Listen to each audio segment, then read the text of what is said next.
muchas gracias. Entonces comenzamos. Ya. Bienvenidos a todos los presentes, estudiantes y egresados, en el marco de la convocatoria de los concursos inmobiliarios. En este caso son dos concursos cuyas bases han sido compartidas.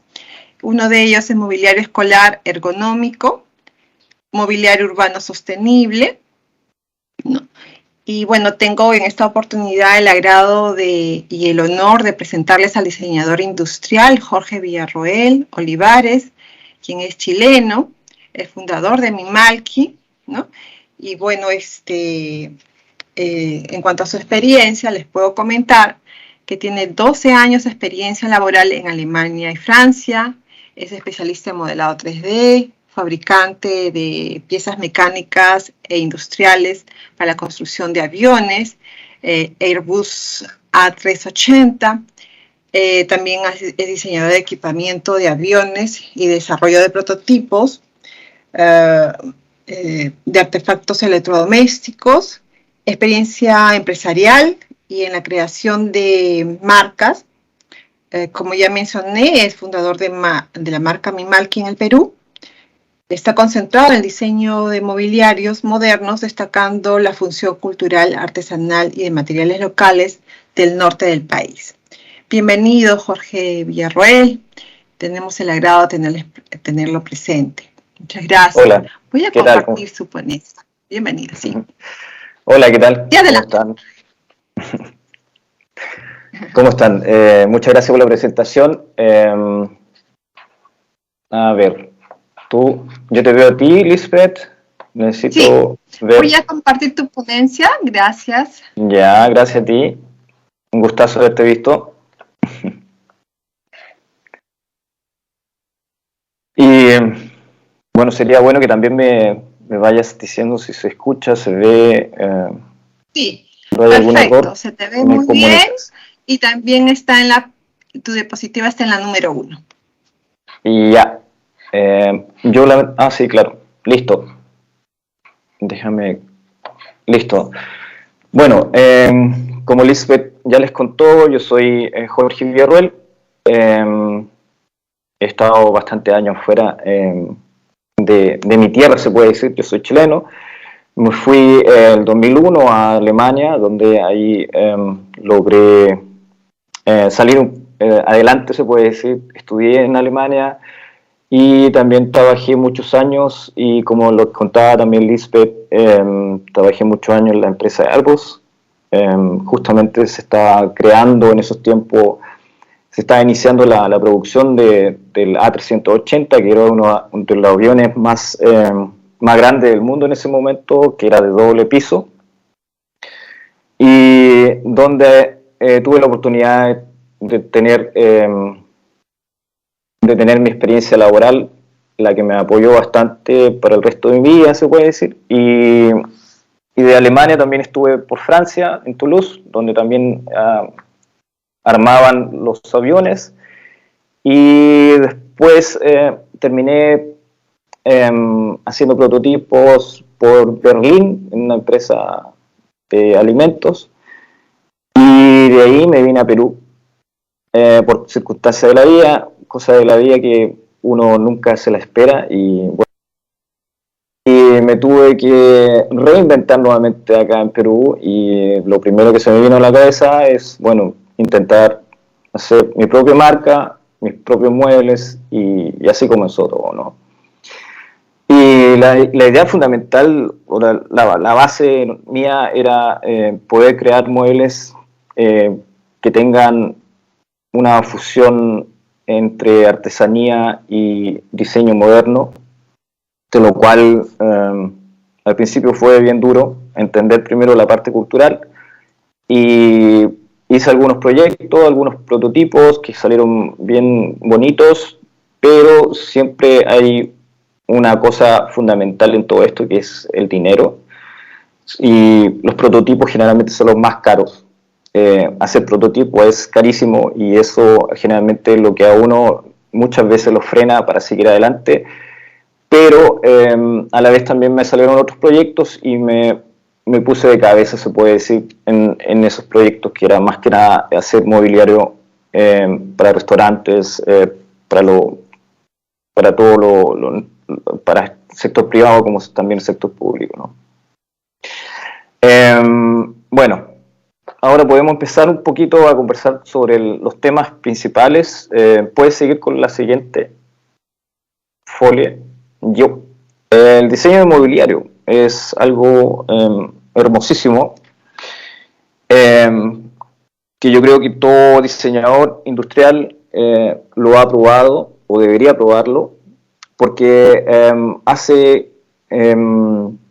uno se lo imagina muy fácil, por lo que uno se sienta todos los días en una silla, se sienta todos los días en un sillón, y se ve tan simple, geometrías fáciles, formas fáciles, pero cuando uno se pone a diseñar este tipo de cosas, comienza un mundo, un universo tan gigante que no te puedes imaginar.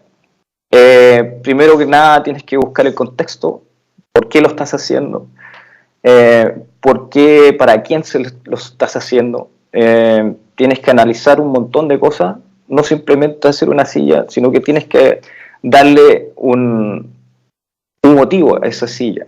Eso es lo principal cuando uno comienza a diseñar, a conceptualizar este tipo de cosas, ¿no? Y lo básico, o lo más primordial siempre, es tener un poquito de historia, de dónde viene todo esto, por qué existe el estilo moderno, de dónde viene toda esa fusión de nuevos productos que se iniciaron en algún momento. Y uno de las personas, o se puede decir, de las escuelas más famosas del mundo, se llama Bauhaus, en los cuales hubieron personas muy ¿cómo se puede decir? Muy controvertidas, o sea, personas muy locas que fueron capaces de fusionar disciplinas totalmente diferentes y lograr hacer cosas tan impresionantes como fueron Marcel Breuer, por ejemplo, que es la siguiente folio, o la página, Lisbeth. Marcel Breuer hizo esta sillita que se llama Vasili, en la cual en esos tiempos nadie había logrado hacer algo tan simple, pero tan hermoso y tan sencillo, tan minimalista, usando acero inoxidable, tubular y con simplemente cuero. Él lo logró, lo hizo, llegó a una fase de iluminación, se puede decir, buscando nuevos materiales. Y eso es muy importante cuando uno quiere diseñar o quiere conceptualizar nuevas cosas. Tienes que conocer qué tipo de material vas a usar, o simplemente empezar a buscar lo que para ti en ese momento más interesante existe. El siguiente, que para mí también es muy importante, es Mies van der Rohe, que ahí pueden ver una de las sillas muy famosas de él, que es la Barcelona.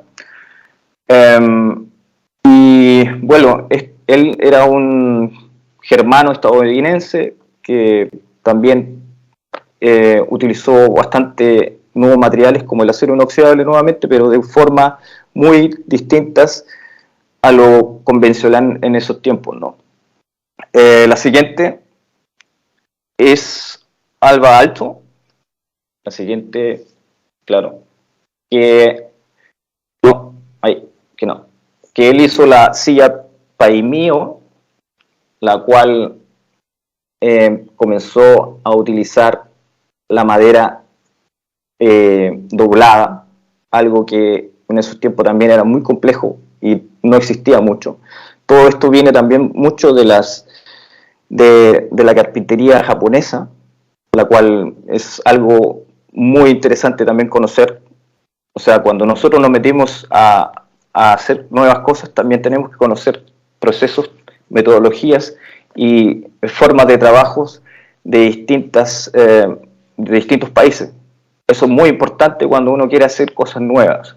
Y En este caso, esas formas eran en esos momentos totalmente impresionantes y se empezó a usar algo que en esos tiempos no se usaba, que era el enchapado de madera, para lograr ese tipo de curva. La siguiente, y el siguiente es que son referentes muy importantes, que ellos sí que lograron cosas muy, muy impresionantes, que fueron Ray y Charles Ames, que fueron una pareja, mujer y hombre, que lograron utilizar fibra de vidrio, el enchapado, fierro, de todo lo que existía en ese momento a la mano para lograr ese tipo de sillas que hasta el momento son las más reconocidas y las más usadas, las más copiadas, porque simplemente son fantásticas. Son para mí uno de los mejores diseñadores y arquitectos que existen hasta ahora, y son estadounidenses. Bueno, haciendo esa pequeña introducción para que se tomen en cuenta esos nombres que son muy importantes, para que puedan también revisar y buscar sus trabajos para lograr un poco de inspiración. Vamos a seguir con algo que también es muy importante. Sigamos con la próxima.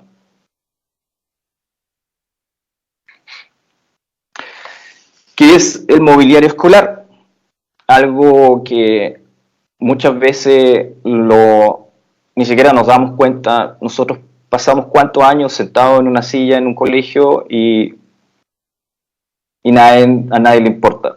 Simplemente te sientas, te escuchas tu clase y en ningún momento se hacen preguntas como, oye, pero está incómodo, oye, pero me siento mal, oye, pero ¿qué podríamos mejorar? Y esas cosas hasta ahora, después de años, sigue siendo lo mismo y nadie trata de darle una solución a todo esto. Y en eso hay una palabra bien importante que yo creo que muchas personas ni siquiera se dan cuenta de eso, qué tan importante es un mobiliario y qué tan importante es la ergonomía de ese mobiliario cuando tú te sientas tantas horas y primero que nada tienes que estar concentrado, tienes que lograr, qué sé yo, una buena postura, tienes que lograr,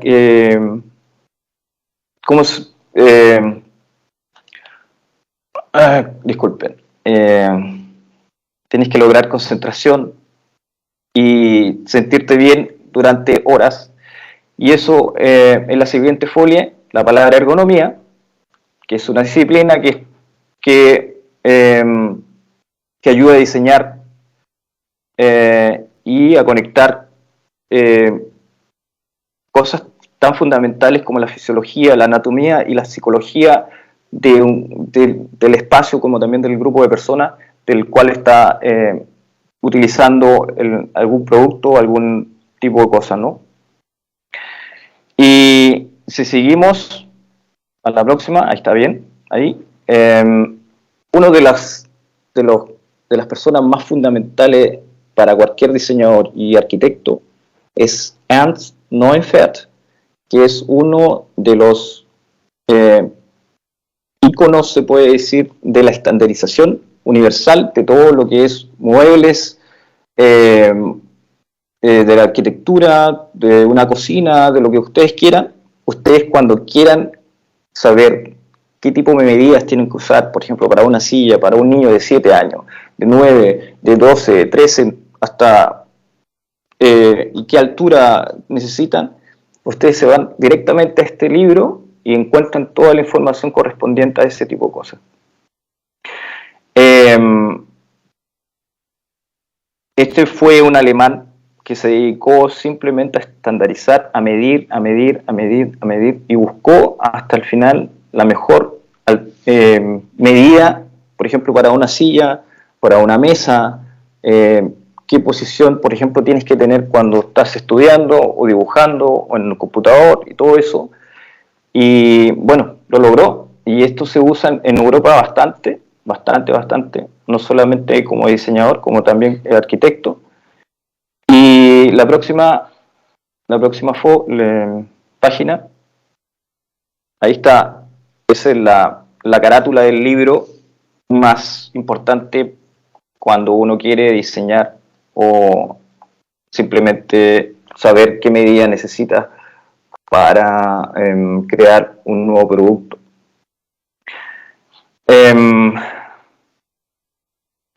Y algo bien importante dijo este hombre, que sigue la próxima página. Por un lado nos apoyamos en nuestros antecesores, pero por otro, todo continúa. Somos hijos de nuestro tiempo y tenemos la mirada puesta en el futuro. Y eso es fundamental cuando nosotros queremos crear, hacer nuevas cosas.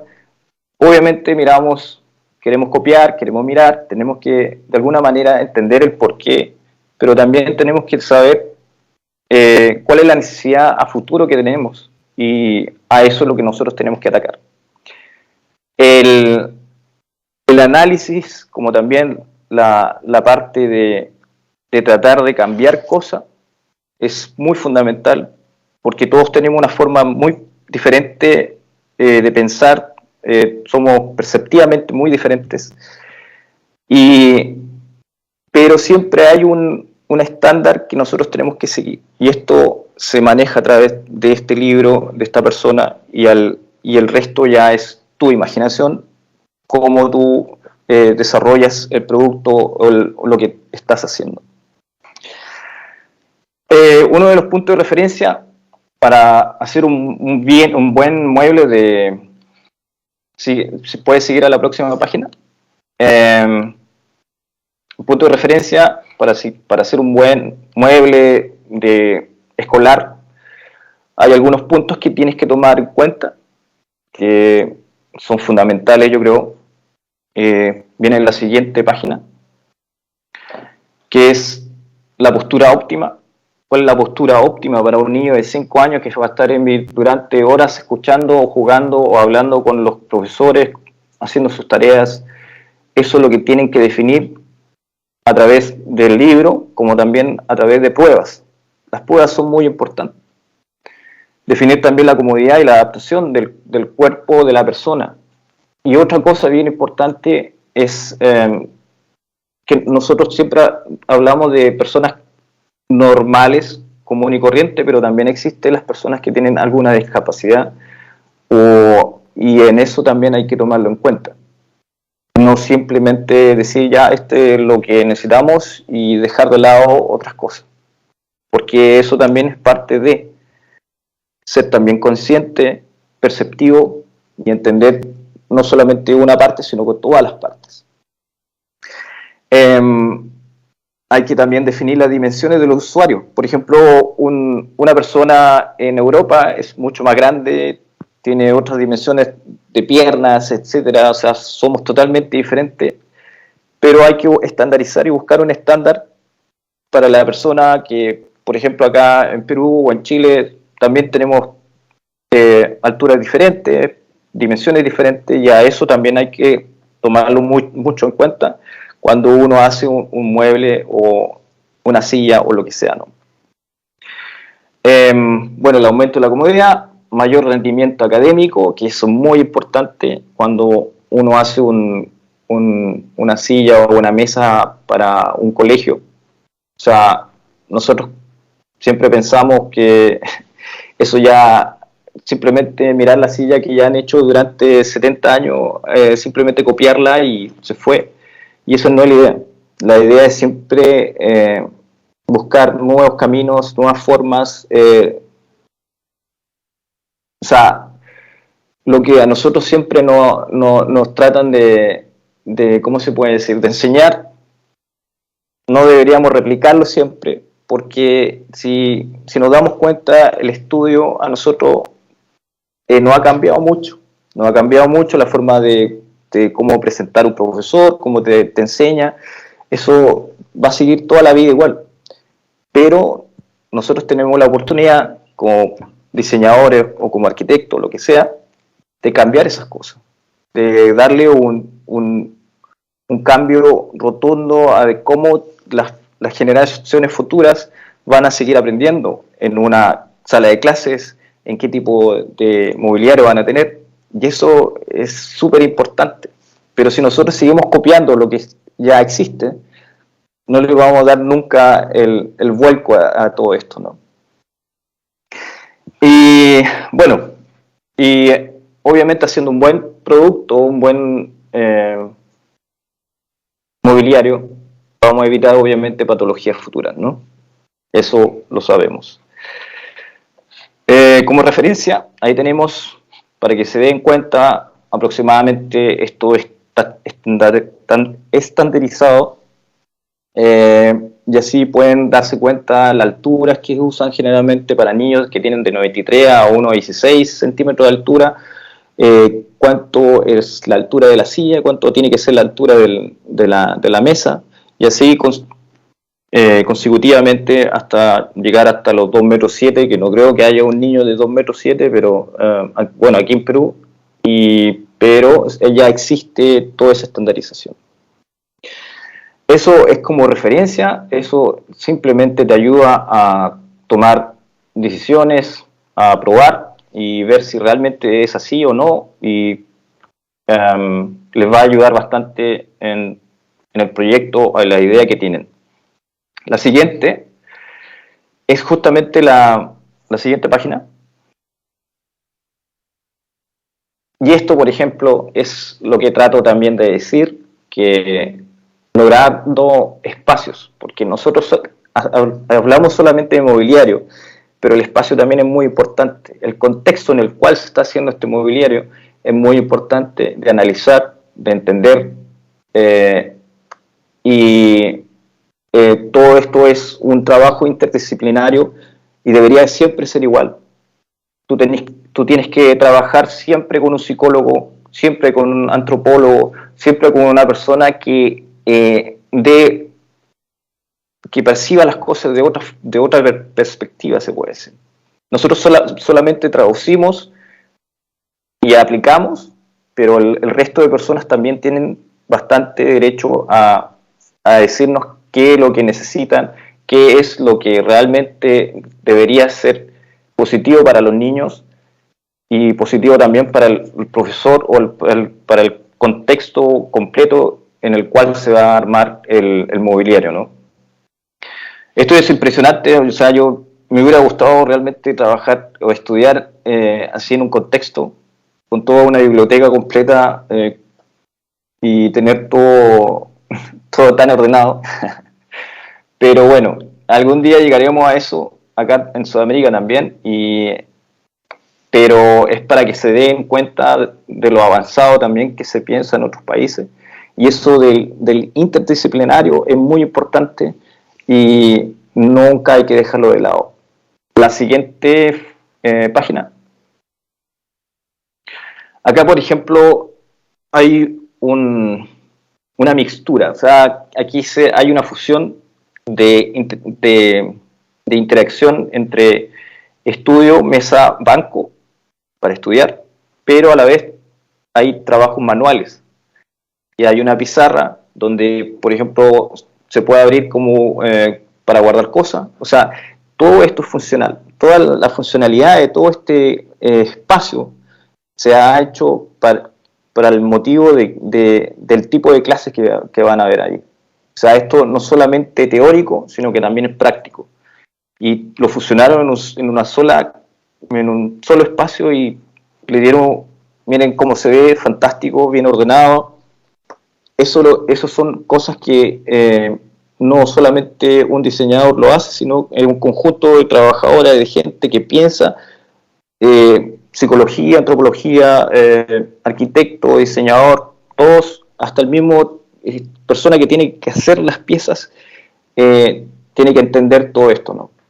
Es maravilloso, yo lo encontré fantástico y es un referente, yo creo, también para que ustedes se den una idea para qué están haciendo el producto, ¿no? La siguiente es la siguiente página. Esto es muy factible, por ejemplo, en Europa, que cuando tienes un espacio de donde te dan clases teóricas, a la vez también tienes espacios para tranquilizarte, para jugar, para descansar, y todos están mezclados, se mezclan o se fusionan en el mismo espacio para dar un ambiente más agradable a los niños y para que también no solamente estén ahí clavados en la pizarra y estudiando, sino que también para que tengan una recreación y muchas veces también para que socialicen, haya también una forma recreativa y motora para que jueguen, se cuelguen, un montón de cosas, porque eso también es muy importante y es parte del aprendizaje de un niño, que no solamente esté sentado mirando un cuaderno o un computador, sino que también se dé el espacio y pueda moverse, jugar sin interrumpir y aprender a conectar con el resto de los niños, ¿no? Listo, esto fue como la parte escolar, para que se den una idea de lo que se ve en otros países, y espero que le haya apoyado un poquito para ver qué es lo que van a hacer en el concurso. Tomar en cuenta los materiales es muy importante, madera, cosas orgánicas, disminuir todo lo que es fierro, disminuir cosas que no son reciclables. Hay un tema bien especial, que es justamente, yo por ejemplo trato de disminuir todo tipo de materiales que son tóxicos, y más cuando trabajas con niños tienes que tener mucho cuidado con ese tipo de cosas, porque uno nunca sabe si hay un fierro oxidado, un tornillo o un clavo, lo que sea, y puedes producir una enfermedad como también una herida a un chico, ¿no? Y esas cosas son muy importantes, trabajarlas, pensar cuál va a ser el material que vas a usar y obviamente no dejando de lado la ergonomía y todos esos temas que hemos conversado anteriormente. Ahora la próxima página tiene que ver con el tema de mobiliario urbano, que es algo que recién estoy entrando a hacer y que también es muy complejo, porque acá tiene un contexto social y eso es acá en Perú, por el tema cultural, es un poco más complejo y difícil de hacer nuevas cosas y tratar de hacer, por ejemplo, cosas orgánicas, cosas con madera o con bambú, o cosas que son en realidad parte natural del país y que deberían ser más considerados en vez de estar usando siempre el cemento o el fierro o ese tipo de cosas, ¿no? Y la siguiente página va a mostrar algo tan banal, que es lo que realmente todos hacen y siempre hacen. Y bueno, yo con esto simplemente me aburro. Y eso es lo que nosotros tenemos también que tomar en cuenta y aprender a entender la sociedad, el contexto que se está moviendo y la forma de qué realmente podemos hacer para poder cambiar no solamente la banca o el lugar, sino que el contexto completo. El por qué la gente se debería ir ahí a sentar, por qué debería irse ahí a gozar, por ejemplo, de un helado y no en una banca convencional, sino que hacer como un espacio, o sea, hacer que el mobiliario se transforme en parte del espacio. Eso es como la parte más compleja y más bonita de todo esto, ¿no? La siguiente. Aquí, por ejemplo, la siguiente página nos muestra algo que se está utilizando bastante, que es la impresión 3D, y que está ayudando bastante a hacer formas orgánicas, formas complejas, que antes no era posible hacer, pero ahora con la impresión se está logrando y están dando buenos frutos. Por ejemplo, estas banquitas, sillones que simplemente sirven también como maceteros, ¿no? Y esas están imprimidas en PLM, PLA, que es un plástico reciclado y estaba funcionando súper bien. Esto no sé si lo están haciendo en Finlandia, no me acuerdo muy bien dónde lo están utilizando, pero está fantástica la idea, me encantó. La siguiente página nos muestra algo de la que he estado hablando todo el rato, que es la conexión con el entorno o con el espacio. Esa conexión hay que entenderla, hay que analizarla, hay que hablar con la gente en la cual pasa por ahí o se va a sentar ahí, porque ellos son los que al final van a utilizar todo esto mobiliario urbano. Y si ustedes llegan a hacer o concursar o hacer un mobiliario urbano, no se concentran solamente en el mueble, sino que también en el contexto de dónde lo van a usar o dónde lo van a poner. Eso es muy importante para también dar sacar un buen diseño, ¿no? Este trabajo lo encontré fantástico. Esto es en Dinamarca y la han achutado, o sea, me encantó. Algo tan sencillo, pero que a la gente en Europa le encanta, eso diferente, eso que realmente resalte, que te da opciones para simplemente sentarte, leer un libro, conectarte con otras personas, y eso es lo que es muy importante cuando uno realiza este tipo de trabajo. La siguiente página lo muestro desde un poco más alejado para que analicen un poco el contexto, de dónde se hizo, y está fantástico. O sea, hay una conexión total ahí. Y fue bien ubicado, bien hecho. Me encantó, me encantó. La siguiente página. La siguiente página. Ahí está. Esto, por ejemplo, es un experimento en el cual se han hecho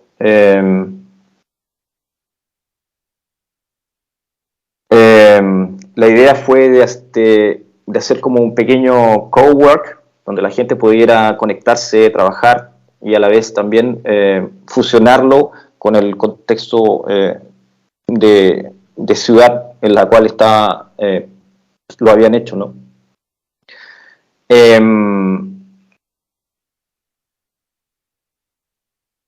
Disculpen.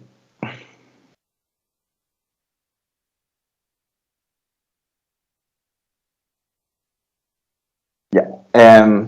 Y si se dan cuenta, es algo tan sencillo.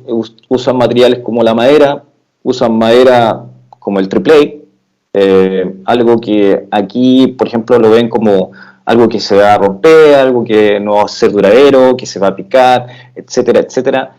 Pero cuando son experimentos y prototipos, generalmente tienes que reducir costos, pero a la vez también darle una buena imagen a lo que estás haciendo, ¿no? Y ellos, si se dan cuenta, esto es movible. Abajo tiene ruedas, o sea, todo esto es un modular, está hecho modularmente, y que lo puedes desplazar como también armar en cualquier lugar.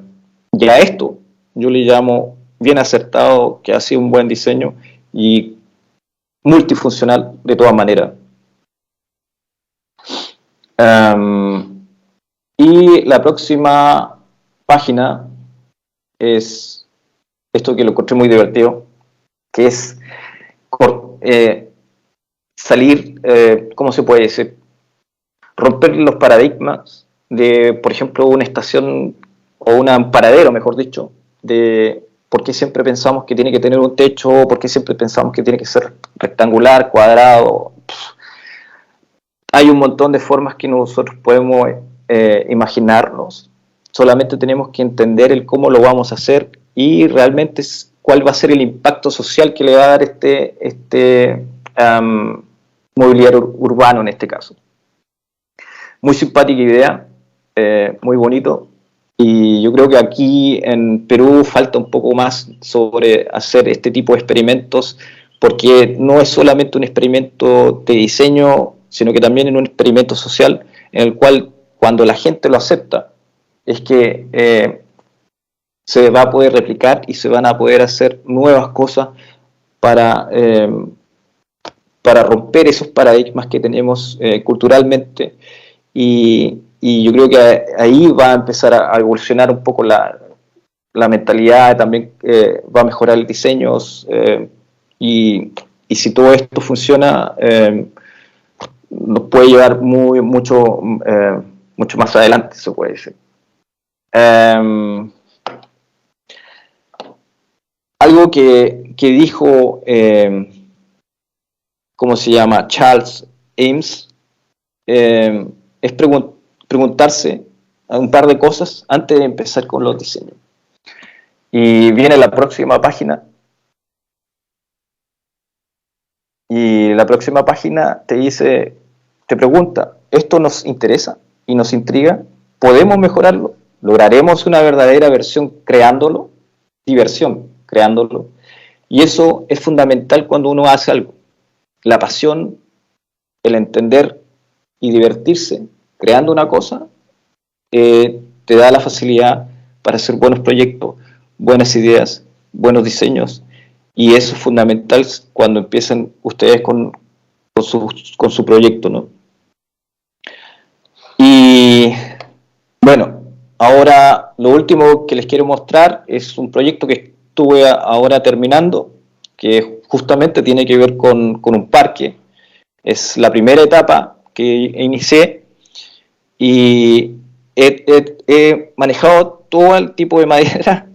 He usado pino americano, he usado triple A, he usado bambú, caña chancada, piedra, fierro, y hemos tratado de usar también o hacer un jardín seco para el jardín seco, más que nada, como no hay punto de agua, el regar la vegetación se hace un poco más compleja. Teniendo un jardín seco tienes la posibilidad de regar simplemente 2 veces a la semana y ya con eso es suficiente.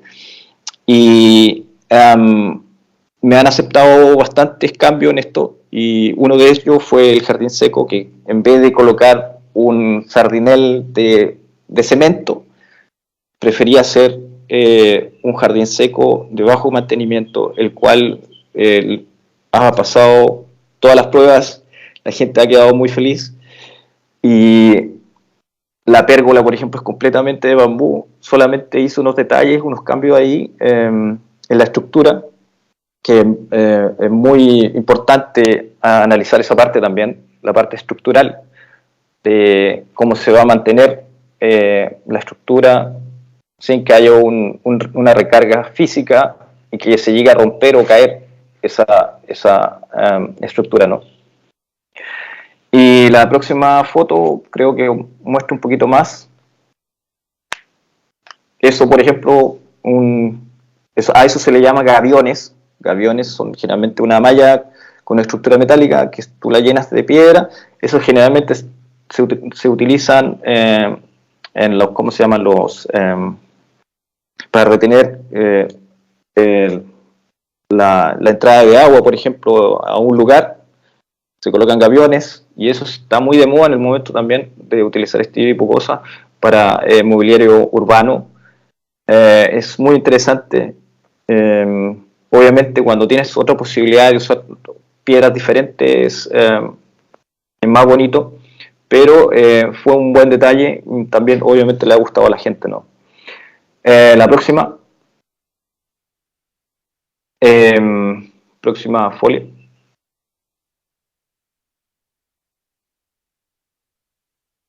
¿No hay una próxima? Sí. Aquí se puede ver, Sí, sí. disculpa, ya, Sí se eh, aparece la pérgola. ya, ya. Ahí pueden ver esa estructura metálica. ¿Cuál fue la idea de esto? Que cuando un bambú llegase a picarse o se llegase a poner blanco por el sol, que ya se le ha salido el barniz, lo que sea, se pueda cambiar. Esa es la idea de todo esto, que sea todo modular, que sea posible cambiar lo dañado por algo nuevo, sin tener la necesidad de botarlo completamente y hacer uno nuevo. Y eso también es fundamental cuando uno piensa en hacer un mueble, un mobiliario urbano, lo que sea. Siempre hay que pensar en esas cosas, la reutilización, el cambio de una pieza y no de toda la pieza. Y eso es muy importante cuando uno comienza a hacer este tipo de trabajo. Y más que nada es un tema de mantenimiento para disminuir costo de mantenimiento, cosa de que no suba los costos con el tiempo y la gente se motive y diga, no, ha sido todo un fracaso esto. Todo lo contrario, siempre hay que pensar en los años de mantenimiento, la duración, ese tipo de cosas, ¿no? Y la siguiente, creo que es la última. La siguiente. Ah, esa fue la última. Y bueno, espero que hayan quedado un poquito frescos con el tema, que les haya ayudado un poquito y les deseo mucha suerte a todos los que van a participar de este concurso y que tomen en cuenta algunas cosas pues, importantes como la economía, a dónde tienen que buscarlo, cuáles son las, eh, el contexto donde van a trabajar y muy importante, el prototipo es siempre importante, no hagan mucho gasto, traten de hacerlo de material ligero, de un cartón, lo que sea, pero primero el prototipo y después se tiran con ya, cuando se den cuenta que esté funcionando el producto, lo hacen del material que realmente lo necesitan, ya sea madera, fierro, lo que ustedes encuentren ahí seguro mejor para hacer su proyecto. Les deseo mucha suerte, les agradezco a todos por haberse dado el tiempo y bueno, suerte, suerte. Jorge, todavía queremos hacerte unas preguntas. No, no tengo A nada. ver, sí, unas Dime, preguntas, unas preguntas. dame, ¿Qué dame. proyectos han sido tus mayores retos en el diseño? Oh, um, yo creo que uno de los más grandes en el mobiliario, dices tú, o en general. En general, en general, En general, como prefieras. Ujú. hay, eh, hay cosas muy diferentes. O sea, por ejemplo, cuando estuve en Berlín, tuvimos que hacer un prototipo en 2 semanas. Fue algo súper rápido, donde nos equivocamos un montón de veces. Tuvimos que desechar un montón de diseños y hasta que salió a la venta. En 2 semanas tuvimos que armarlo, pintarlo. Imagínate, o sea, nosotros lo diseñas todo en el computador, todo rápido, haces cambio de piezas, de materiales, mandas a pedir las cosas, te llegan, las instalas y de repente no te funciona.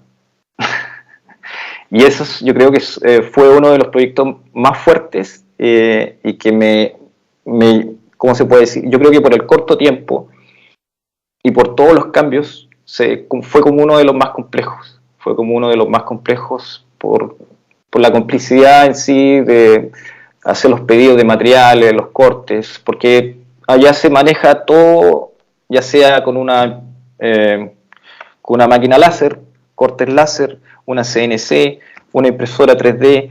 Entonces, a veces nosotros imprimíamos en 3D para tener una idea, un ejemplo, y el material se quebraba. Entonces decíamos, entonces hay que hacerlo de impresión 3D, pero de fierro o de titanio.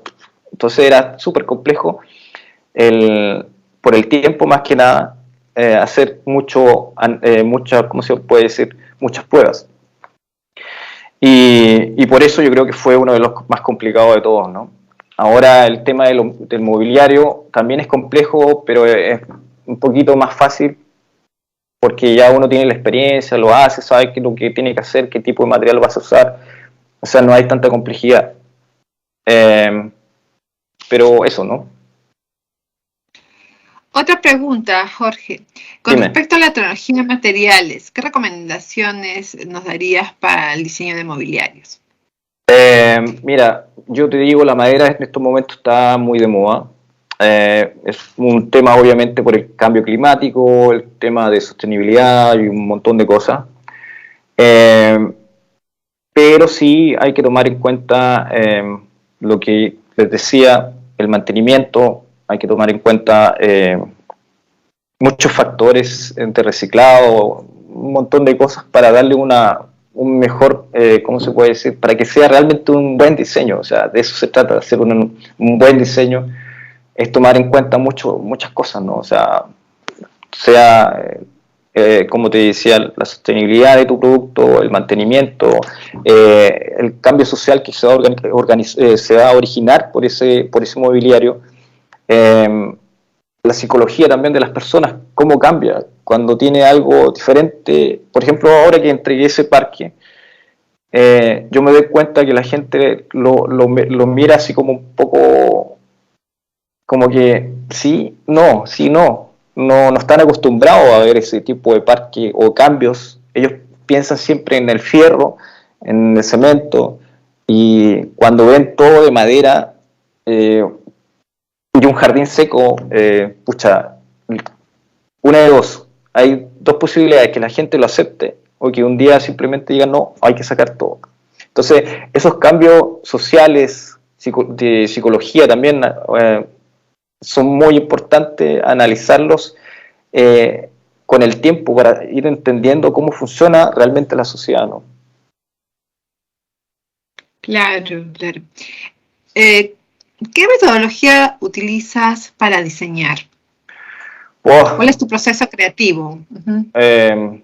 El mío es súper sencillo, o sea, lo mío es llegar al punto, sentarme en el lugar, a entender un poco como el contexto en el cual estoy, llegar a la casa, pesco mi cuaderno y empiezo a lápiz simplemente a diseñar, a conceptualizar todo lo que estuve analizando en ese momento y luego me tiro al computador. Cuando ya empiezo a ver ¿cómo se puede decir? Cuando se empieza a simplificar un poco el diseño en sí, ahí en ese momento empiezo a trabajar en el computador. Antes, cuando todo está muy desordenado, muy complejo, sigo dándole unos días más hasta entender lo que realmente estoy haciendo y luego lo paso al computador y de ahí ya lo visualizo, lo veo con colores, materiales y después viene el prototipo. El prototipo generalmente, si lo llego a hacer, lo hago de la madera más barata para no tener tanto costo si hay que hacer algún cambio y luego ya me tiro. Luego ya después del primer prototipo, dependiendo la complejidad del producto, lo hago ya definitivamente como tiene que ser, ¿no? Correcto, muchas gracias. Agradecemos, Jorge Villarroel, tu valiosa participación como ponente, el mismo que ha sido de interés de estudiantes egresados, contribuyendo de esta manera al fortalecimiento de las capacidades creativas y de innovación, soluciones directivas para las necesidades de nuestra sociedad, que tanto las necesita, ¿no? Sí, de todas maneras. Expreso nuestro agradecimiento por tan importante ponencia, que motivará a los estudiantes y egresados a participar en los concursos inmobiliarios. Muchas gracias, Jorge. De nada, gracias a ti. Contacto. Ya. Gracias. Cuídate, un abrazo. Chao. Chao, gracias. Chao. Que estés bien.